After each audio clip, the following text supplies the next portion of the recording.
All right.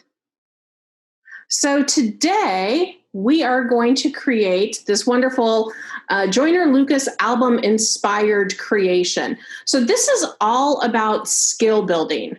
I don't know that you would have an occasion to use this exact technique in something that you do, but what you're really looking at is the skills that we're going to go through for today. So just like last week, as I demo, take notes on these topics, and then we'll have a practice and Q&A time. You can download the exact files I'm going to use. And then I would encourage you to either take your own photos and try the same technique, or using these same skills to create other unique editorial compositions. I'm going to pop in a couple of ideas for that when I load our recap video. And then hopefully you'll have some time to share what you create at the beginning of next week. So a couple of ideas for that are, if you've seen some of those photos where it looks like a tiger's coming out of a TV, or a skateboarder's coming out of an iPad, or the composites of animals, all of those use the exact same techniques that we are learning today. So kind of the sky's the limit with what you create. Photoshop. I don't know if you guys saw, but they updated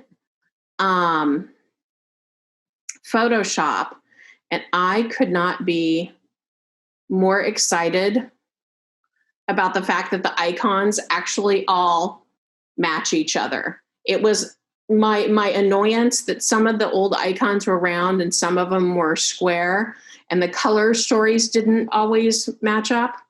But now they've fixed that. So it was a big week for me after that happened. All right. So let's get started. So we have in your practice files a layered set of photos. So layer 1 is this photo, and then layer 2 is this photo. And all I did was find a couple of photos from Unsplash, and you can see the name of the photographer there, that we could use for this photo look. Now we're going to be solving things like one's in color, one's kind of in a sepia tone. We'll fix that as well. But the idea of these photos is still the same. Now to get these layered in together, all I did was lower the opacity and kind of try to match up the top hairline. And these photos are a little bit off scale from each other, so I did some transformation work to kind of get the best of both worlds with this. So we're going to be using a combination of some quick masking, selections, and all of those tools to help us going. We're also going to bring in some of our correction skills that we learned last week at the end of today. So anytime there are questions, feel free to jump in and ask. And we will go from here.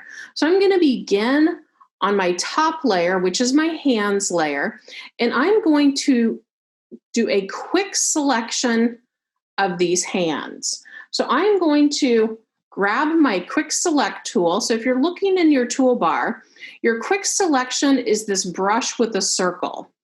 And so there's some other selections in there to play. For what we're doing today, this quick selection tool is going to work great. And I'm really not looking for perfection here. I just want a good general selection, and we're going to tweak it later. So I've got that hand selected. I'm going to hold my Shift key down. I'm just going to select this other hand. And I'm not worried if I'm getting it too low or any of those things right now, just a general selection. Now I'm going to go into quick mask mode, and quick mask is going to let me refine this. So to enter quick mask mode, all I have to do is hit Q on my keyboard. And so red is what I'm removing, and then that color part is the part I'm keeping. And so I'm going to zoom in here. I'm going to grab my brush tool. So I'm going to hit B on my keyboard to grab my brush tool. And you can see I have a size of my brush right here. I can use my right and left bracket to make it larger and smaller. I can also go up to the control bar along the top, manipulate both the size and the hardness. So I'm going to choose not a brush that's not super soft, but one that's not super hard, somewhere around 20, 30 will work for me. And I might tweak that as we go. So when I'm painting on here, my foreground color of black hides. So when I paint with black, I'm actually painting in more mask, more red. I'm just going to go around. I'm actually going to make this a little bit harder. That's good. And so I'm going to go around and just kind of check my selection areas. And again, using my left bracket to make it smaller. Now, right here, I got into the finger. So I want to paint with white for that. So I'm going to hit X on my keyboard. And if you look down to my color chip, I've just swapped my black and white. So now my white is my foreground color. And I can tweak my hands right here. Really kind of got into that finger right there. And we'll fix this up. And so I'm just going to kind of work around this photo, going from my black to white foreground color and kind of cleaning up this selection. And experiment again with the hardness of your brush as you do this. So I just hit my X to swap those. I just made my brush a little bit smaller so I could go in here. And I'm not going to worry so much about that space right there. We'll swap again for this. And I'm not worried about the parts of the hands that are really outside his face. So I'm not worried about this down here. I'm just going to let that be. I just do want to make sure that I have the hands nearest his face selected. So that looks pretty good. Oh, one little tweak right there. All right. So I'm going to hit Q on my keyboard again. And so now you can see my selection area here. So I am going to now put a mask on this layer.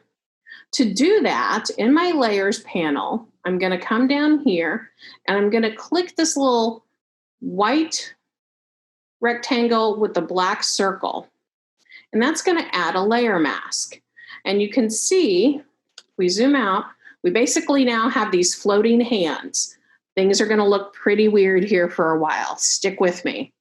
So you notice I've added this layer mask here. So this is all we really did. I'm just going to option click. We just painted with black and white. I'm going to option click again. Now there's parts of these that look weird to me. So it's the parts where I should see some shadowing around his hands a little bit more, but I didn't really think about that when I was brushing. So I'm going to use a super soft brush, and it's going to be a pretty big one. And what I want to do is just brush some of those shadows back in. So I'm making sure that I'm on the layer mask side of this layer, and I'm just going to, whoopsie, flip those, back that up. So I'm painting with white, and I'm going to bring my brush down just a little bit. And I'm just going around my edges to bring some of those shadows back in. That's just going to give the hands a little bit of a presence. And so I can play with the hardness of the brush.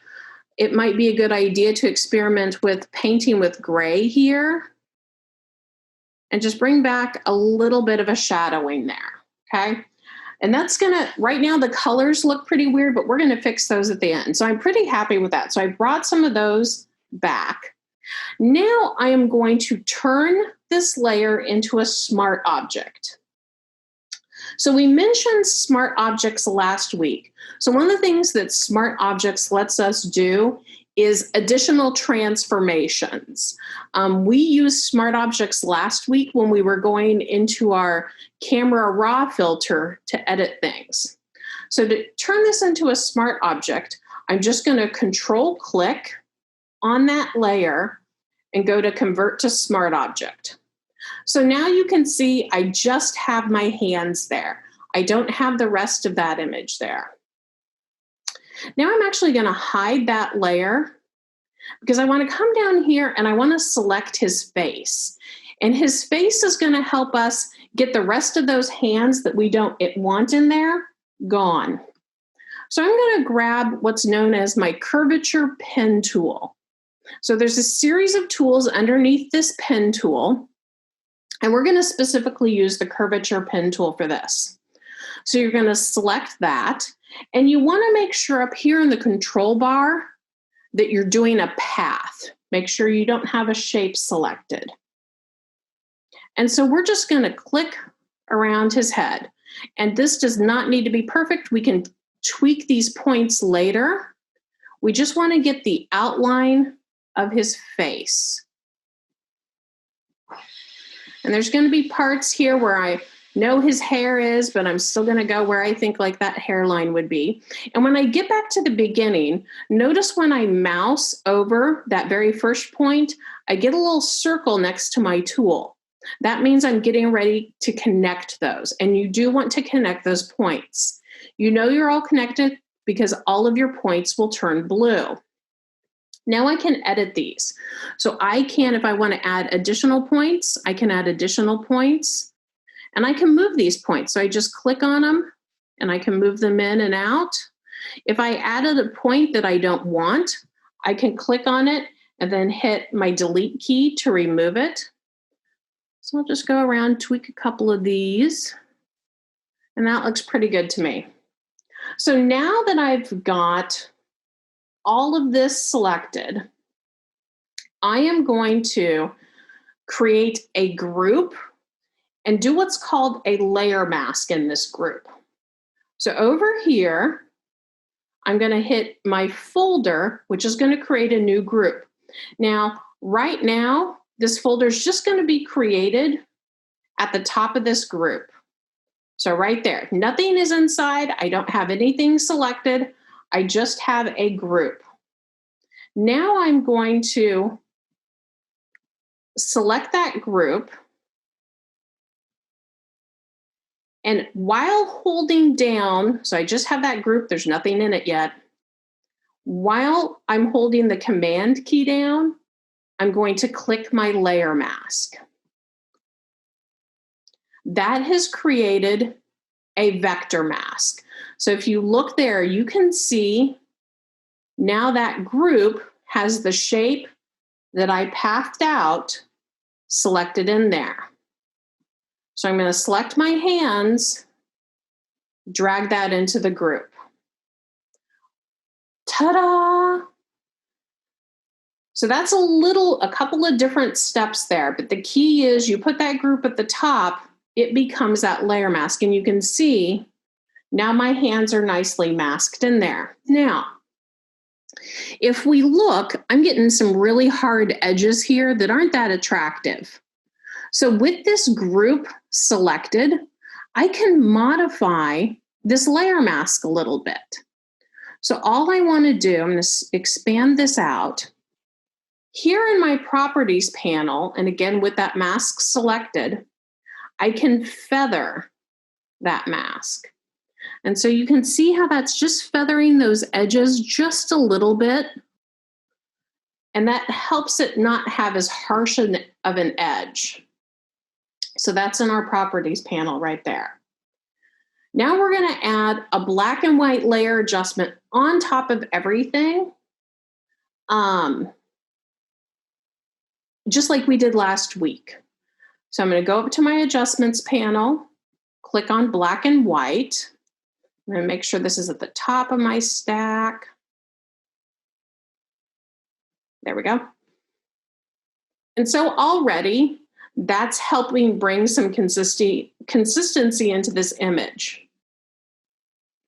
I can tweak some of these areas if I want to, but I'm pretty happy with just a general black and white right now. I'm going to go into the camera raw filter at the end to do some additional edits, but that's fine for now. So now I'm going to go back to the hands because now we need to do the part where I can kind of see his eyes under his hands. That's going to occur with our layer modes. So what layer modes do is layer modes read the information on the layer you have selected, as well as the information below it, and you can combine those together. So honestly, today is all about compositing images, but just using the layer modes with a series of photos gets you all kind of cool looks. So I'm going to go to overlay. And so now you can see his eyes underneath that. I can tweak with the opacity of this if I want, and kind of use that to help me blend. Now another trick here. So my black and white layer mask came with this little layer mask right here. And here's another additional trick. I'm going to zoom into his eyes. I'm going to go to my brush. Remember, just like before, when I brush with black, I hide. So if I brush with black on this layer, I'd be able to bring out some eye color there. So that's an option if you want to experiment with that can kind of come up with some cool things. I really like this one in just the black and white, so I'm going to go ahead and leave that as is. In my layers panel, I'm going to select all of my layers. I'm going to control click them and convert them all to a smart object. So now I have everything in the smart object. Now, if I wanted to go back and edit any of those layers, all I have to do is click this little smart object icon, and boom, I can come back, edit all of my layers. Any changes that I make will automatically be translated over to this file. So now I'm going to add that camera raw filter that we did last week to this smart object. And this is where I'm going to try tweaking some of the exposure and tone here. So just like we did, we're going to work from the top to the bottom. And really what I want is to just bring in a little additional contrast to this.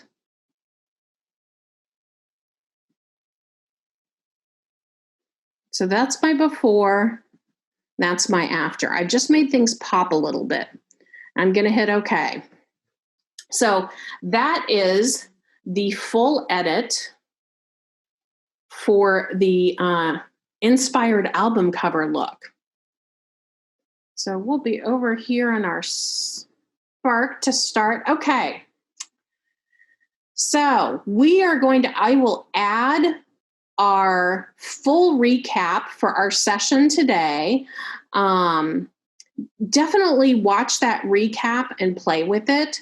So for your project, optional to share next week, take your own photos with this and try the same skills, or try some other editorial compositions. So I put together a little mood board on Behance that gives you some ideas of some things you can do. So you can do things like these combination of photos, and this is playing with some liquify tools for some caricature work. You can combine animals together. You can see we've got a person as a dog head and dog portraits. So all of those techniques can be applied for these type of looks. These last two down here are going to be similar to some of the things we're going to play with next week. And our project for next week is going to be glitch and blur effects. So it's going to take some of the masking things we learned this week and some correction things from week one and do some brand new things with it.